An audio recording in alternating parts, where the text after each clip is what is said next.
nós vamos apresentar um artigo que a gente submeteu para o segundo workshop de informação, dados e pesquisa.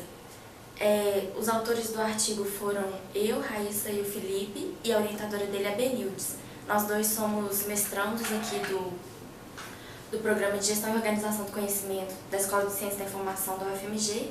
E a Benildes é a orientadora do Felipe, é professora aqui também na Escola de Ciência da Informação, tanto na graduação quanto na pós. Então, o título do nosso artigo é Gestão de Dados da Biodiversidade, aplicação do padrão de metadados da Darwin-Core. A gente vai apresentar conforme a estrutura do artigo mesmo. Eu vou começar com o referencial teórico e o objetivo do artigo, o Felipe vai explicar a metodologia e os resultados, depois eu fecho com as considerações finais. Então, no artigo a gente começou contextualizando, falando um pouco do Big Data, dessa grande quantidade de dados não estruturados, grande volume de dados não estruturados, e dessa influência, esse grande volume de dados sempre existiu, mas agora que na ciência da informação está surgindo essa preocupação de lidar com esses dados, principalmente os dados científicos, os dados que são coletados pelos pesquisadores e que e os desafios seriam no armazenamento desses dados para posterior compartilhamento dos dados e para gerar de fato uma comunicação científica efetiva, Então, pensando nesses dados científicos que devem ser armazenados, surge esse conceito de curadoria digital, E essa curadoria digital gira em torno de evitar a criação de dados, duplicados. E aí também gira em torno da questão do armazenamento de dados de forma padronizada para permitir o reuso desses dados. Então, a questão do reuso de dados é a palavra-chave da curadoria.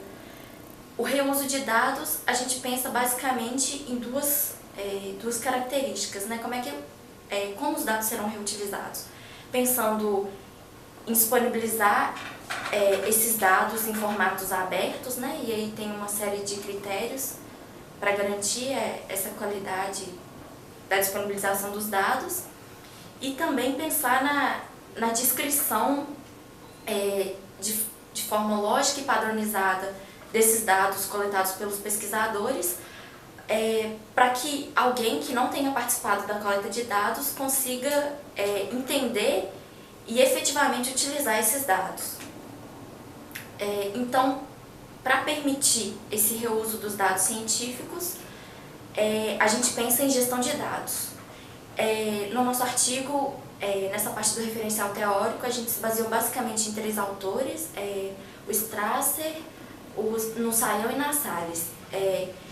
E quando eles pensam no reuso de dados, eles pensam no ciclo de vida dos dados, ou seja, aquele conjunto de dados precisa ser submetido a uma série de etapas para que eles sejam armazenados e posteriormente compartilhados de forma efetiva.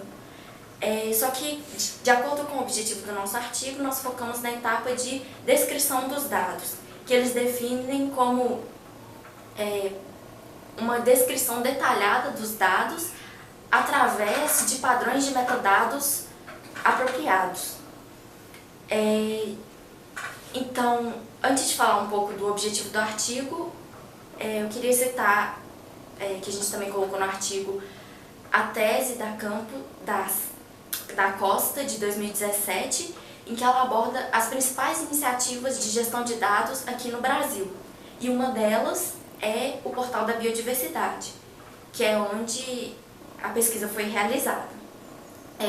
Foi selecionado, e aí a gente chega ao objetivo do artigo, que é analisar os campos de um registro de ocorrência do Portal da Biodiversidade e comparar ele com os campos do padrão de metadados da biologia, ou, no caso, o Darwin-Core. E agora, então, eu vou falar um pouquinho da metodologia que a gente aplicou e dos resultados que a gente obteve. Primeiramente, eu vou definir os conceitos, né, o que é o portal da biodiversidade e o que é o padrão de metadados Darwin Core, que a gente aplicou. O portal da biodiversidade, ele é um repositório de dados científicos sobre registros de ocorrências de espécies brasileiras, que é mantido pelo ICMBio, e esse repositório ele aplica o padrão de metadados Darwin Core para descrever esses dados de registros de ocorrências, né?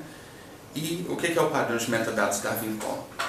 Ele foi desenvolvido pelo Darwin Core Task Group, que é um grupo da GBIF, que é uma fundação internacional que publica informações sobre a biodiversidade e desenvolve uma série de ferramentas para o compartilhamento de informações sobre biodiversidade. E então o Darwin Core ele foi desenvolvido para o compartilhamento de informação sobre espécimes.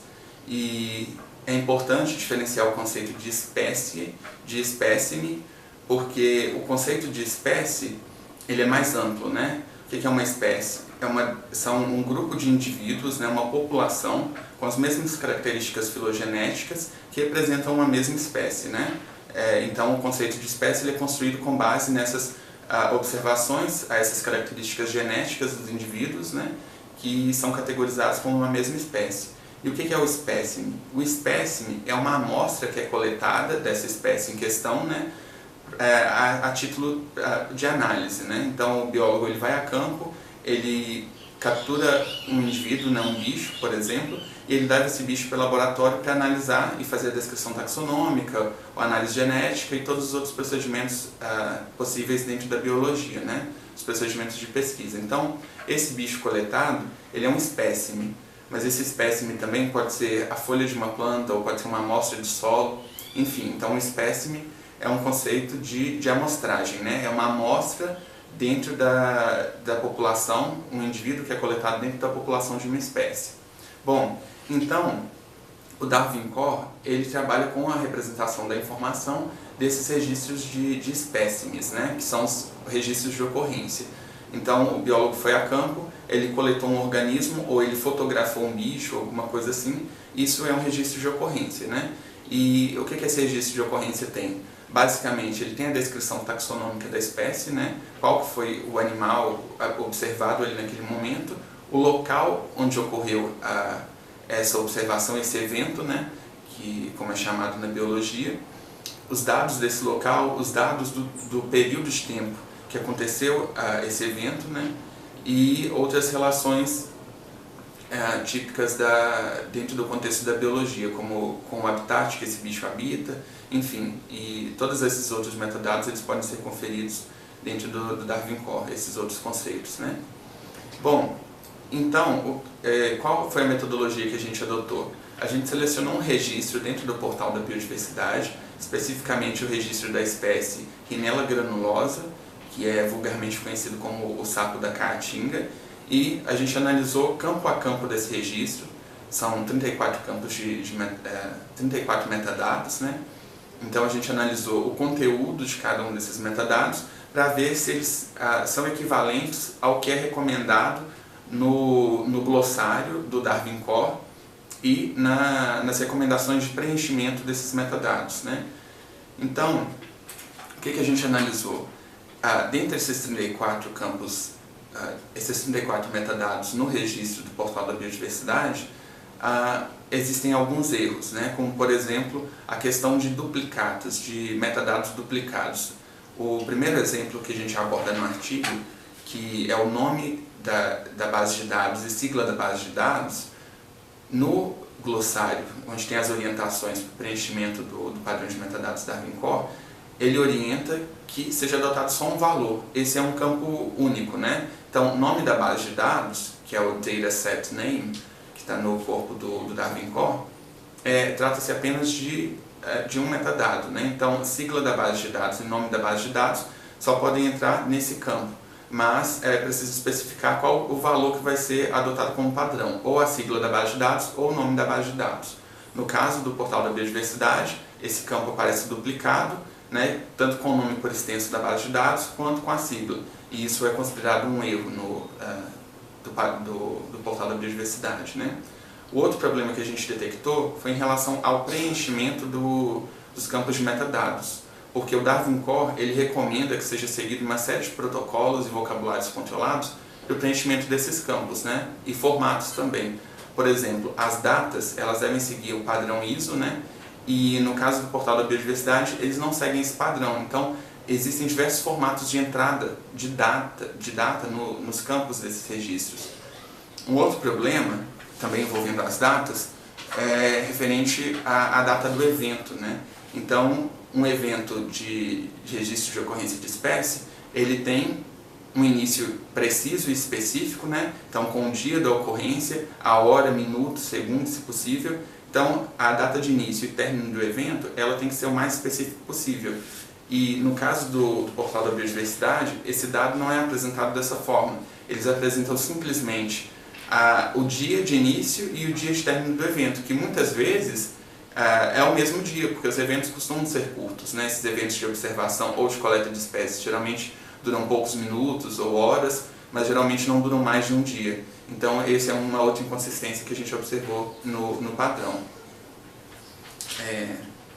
Bom, e o último erro que a gente detectou foi a questão de existirem campos nesse registro do portal da biodiversidade, existirem metadados que não estão presentes no core do Darwin Core, que é o núcleo central de metadados, né, nesse corpo de 176 metadados, e isso dificulta o compartilhamento de dados, né, porque se existem metadados nesse registro que não são compatíveis com os metadados desse conjunto do Darwin Core, esses dados não podem ser compartilhados, né? Então eles extrapolam esse conjunto de termos do Darwin Core. E agora então eu vou passar a palavra para a Raíssa, para fazer as considerações finais. Sim. Então, nas considerações finais, a gente fez um resumo, né, desses resultados que o Felipe apontou. Só mais um ponto desses resultados é que houve 65% de correspondência, né, do registro de ocorrência com o padrão de metadados Darwin Core. Então, além disso, nas considerações finais, a gente realça a importância de iniciativas como o portal de biodiversidade, porque ele reuniu, né, registros de ocorrência de espécie de 9 bases de dados brasileiras em uma só. E, além disso, ele levou em consideração 2 pontos importantes da curadoria digital, né? A questão de disponibilizar esse registro de ocorrência em um formato aberto e também a questão dessas informações estarem devidamente descritas, né? Porque houve 65% de equivalência com o padrão de metadados. Então, essa iniciativa que incentiva de fato o reuso daqueles dados, né? Principalmente pelo fato de agrupar conjuntos de dados com temáticas semelhantes que estavam dispersos em meio digital em um único repositório, né? A gente, então, enfatiza muito essa questão da importância desse tipo de iniciativa de gestão de dados. E, principalmente, a importância disso na democratização do acesso aos dados e para facilitar, né, o uso efetivo dos dados e, consequentemente, facilitar a construção da ciência mesmo, né? Eu acho que é isso. Você quer fazer mais alguma consideração? Não, mas é isso mesmo. Conseguiu fechar bem o artigo. Agradecer ao professor Guilherme, né? Sim, agradecer ao professor Guilherme Ataíde pelas contribuições em sala de aula e também pela oportunidade de participar do IDAT, né? Isso. Então é isso, pessoal. Muito obrigado.